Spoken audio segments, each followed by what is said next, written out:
Hey guys, and welcome back to Highway to Hank.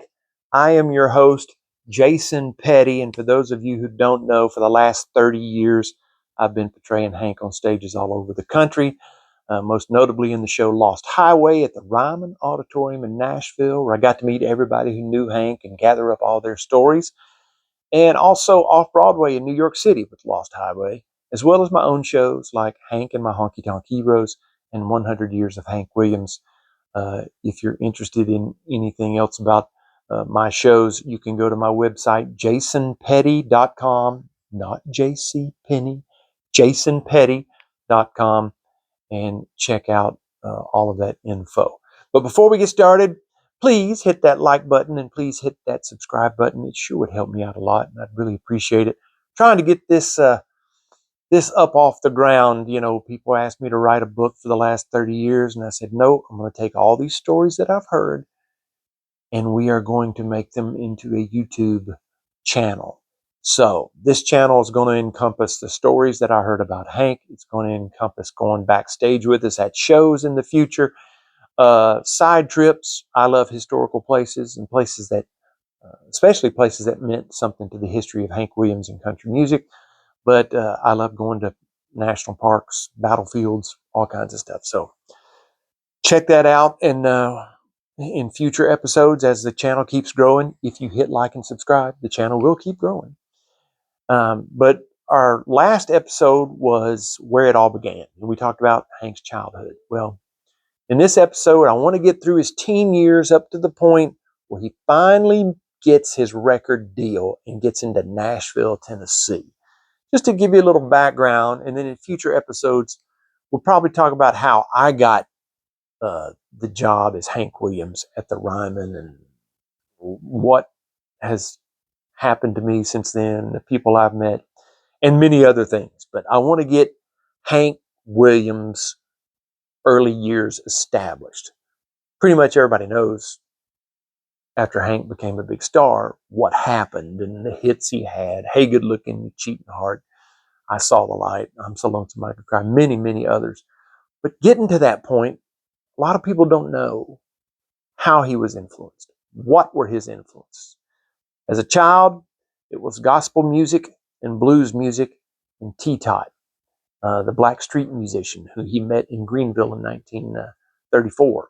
Now, I also want to emphasize that Hank Williams used to listen to a little Silvertone radio, Sears and Roebuck brand.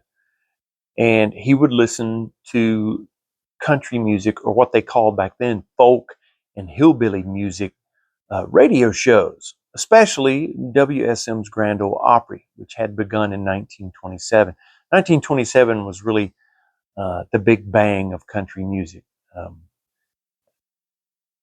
New York City record producer Ralph Peer brought his little tape recorder to the hills of East Tennessee and Bristol, Tennessee, for those recording sessions, the famous Bristol, Tennessee recording sessions.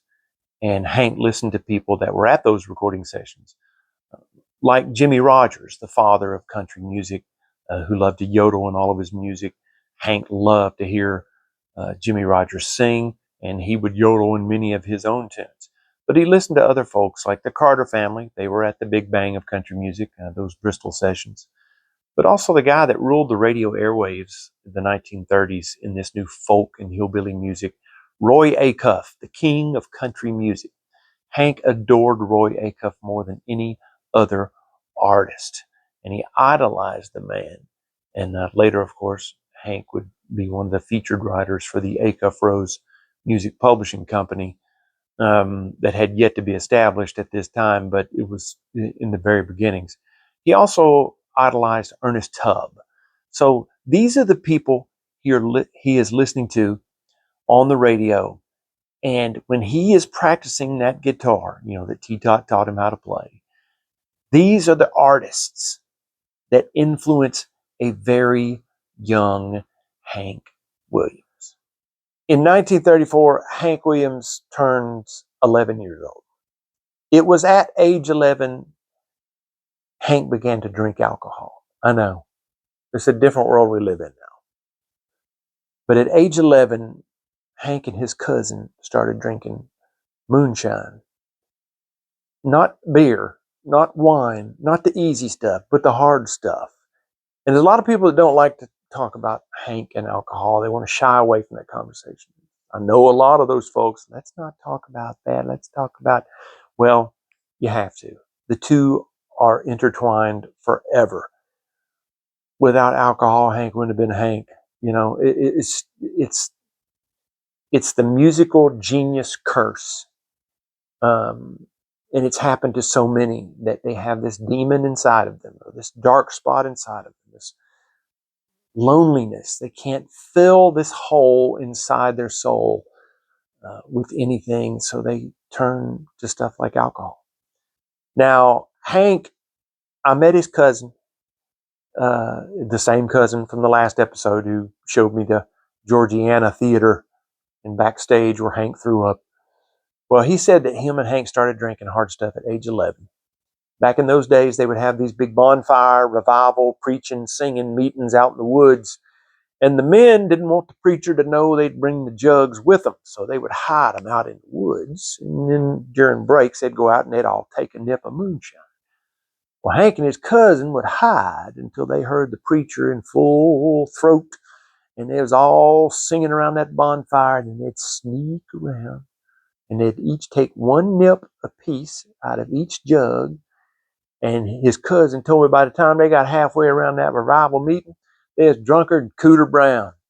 But that's how he got started drinking the hard stuff. But he kept on playing music. And T-Tot was still teaching him lessons and writing songs, how to perform for folks. So at age 12, Hank got the nerve up to enter a local talent contest. And he performed a song he had written. Might have been the first song he ever wrote, called the WPA Blues. Now, mind you, we were still sort of in the Depression, or just sort of coming out of it. WPA was a big part of the Roosevelt New Deal. So he won the talent show, and they paid him $15. $15, that's a lot of money, especially back in them days. So that taste of fame set the course for Hank for the rest of his life. Now, in 1937, Mama Lily moved them all to Montgomery, Alabama, where she ran a boarding house. I've heard rumors about other things going on in that house, but I don't know it to be true. So we're going to call it a boarding house. And it was here that Hank decided he wanted to do this as a career, music as a career. He didn't like school. He had a friend that I got to know very well by the name of Braxton Shuford. And him and Braxton sang a lot of songs together and played in bands together back in them days. But Braxton said Hank was at school one day, and they was all in the middle of class, and Hank had his head down on his forearm asleep in the middle of class. And one of the little girls raised her hand in class and said, "Teacher, you want me to wake him up?" And she looked over at him. She said, "No, that's Hank. He won't learn nothing no way." So they just let him sleep. So at 16, he quit. And during this time, Hank played in different bands. He was a solo act. He helped form the Drifting Cowboys. He was with Hezzy Adair and Hank and Hezzy. These people would play everywhere. They would play on the back of a truck in the middle of the streets. They would play schoolhouses, medicine shows, honky tonks. And one of the roughest places Hank ever played in was called Big Pen's Log Cabin. Now, this place was notoriously rough. They actually had to hang chicken wire up between the band and the audience to keep the bottles and chairs from cracking the boys' skulls wide open. And it was a dangerous place. But Mama Lily was there as their protector. She was their chauffeur because they wasn't old enough to drive. And she booked them in these places.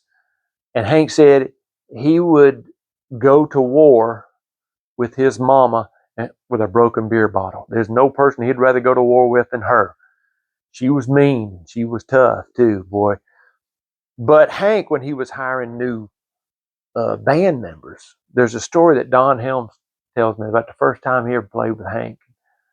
He said Hank called me and said, hey, you and the other boys in the band, meet me at the pawn shop tomorrow morning.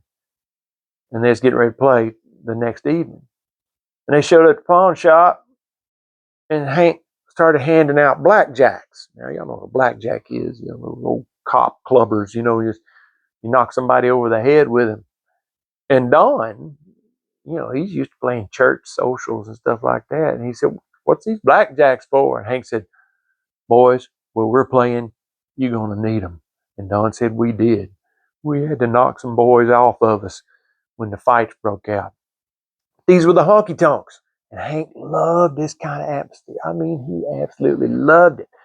And during this time, he also played down near Mobile with Pappy Neil McCormick, who taught him some great chords on the guitar and how to strum, how to play a decent rhythm. But he also played these medicine shows. And so where you'd sell like how to call medicine. Hank would sing a little bit, and then in between the sets, he'd have to go out and try to push his how to call cough syrup on folks. Supposed to make you look young and beautiful. Well, he walked up to this one car, and there's a beautiful blonde sitting in it. He just walked up and said, ma'am, do you? Oh, no, I don't think you need this at all. You're too pretty already. Well, that woman's name was Audrey Mae Shepherd, and she was about to change Hank's entire life and career. And she and Hank fell head over heels in love, and they married soon after. But, there's a problem with this. Audrey was already married. And, you know, back then they frowned on that. Nowadays, it ain't that big a deal. But well, she divorced the fella. She married Hank. And they got married at a one-pump Texaco gas station down in Andalusia, Alabama. Don Helms, this steel player, was his best man. But it's also during this time, y'all might have figured, World War II started. But Hank couldn't go because he was 4F, because he had a bad back, and he had bad eyesight as well. He wore glasses as a teenage boy, and finally didn't like them and took them off. But now Hank's married to Miss Audrey. That's what he called it, Miss Audrey. And so there's a tug of war there between Audrey and Lily and Hank's mama. But of course, the wife won. And she had more in store for Hank. And she decided to take him up to Nashville, where he could get a recording contract. Well, Hank's drinking reputation preceded him. And back in those days, country music said no to the drinking songs. Little did they know the backbone of country music was going to be based on drinking songs. But at the time, it's still pretty straight religious stuff. So Audrey finally secured a meeting with a big-time record executive by the name of Fred Rose. And Fred he said, Audrey, I swear, if you promise to never again darken my door, I'll listen to your husband's songs. Just don't ever come back. She said, all right. Hank showed up the next day with his guitar slung around his neck, began to play and sing a bunch of songs he had written. Fred Rose was astonished. He was suspicious, too. He couldn't believe all of this great music he was hearing was written by this old Alabama hillbilly. Looked like the cat drug in. So he decided to put Hank to a test. He said, Hank, I'm going to give you an idea for a song. Here's your idea. Now, you're walking down the street one day, and you happen to look up, and walking right toward you is the gal you were head over heels in love with. But she broke your heart. And on her arm is another man. All right, Hank, you got that idea? Now, I'm going to leave the room for a little bit while you write. When I come back, I just want to hear what you've written. Well, about 45 minutes later, Fred Rose walked back in the room. There was Hank sitting in Fred Rose's big leather executive chair with his dirty boots upon Fred's desk, smoking a cigarette and smiling. Fred couldn't help but laugh. Well, it looks like you've been working real hard in here, Hank. Now, Hank slowly stood up, crushed that cigarette out in the ashtray, and he said, have a seat here, Mr. Rose, because I believe you're going to want to hear this one. Day I passed you on the street, and my heart fell at your feet. I can't help it if I'm still in love with you. Somebody else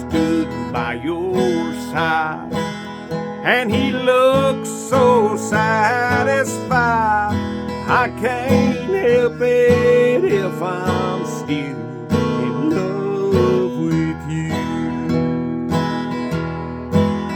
A picture from the past came slowly stealing as I brushed your arm and walked so close to you. Then suddenly I got that old time feeling. I can't help it if I'm still in love with you. No, I can't help it if I'm still in love with you.